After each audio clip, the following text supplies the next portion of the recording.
Bangladesh world cup জিতবে কবে? 2023। কেন? আমার শেষ ওয়ার্ল্ড কাপ। এক যুগের বেশি সময়েও ক্রিকেট বোর্ড তৈরি করতে পারেনি আর একটা সাকিব তামিম কিংবা মাশরাফি।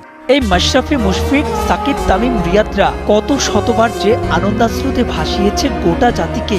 এই পঞ্চ পাণ্ডবী দেশের ক্রিকেটের মূল স্তম্ভ, অক্সিজেন হয়ে আছে 22 গজে। ওদের বেলা ফুরাবার সময় এসে গেছে।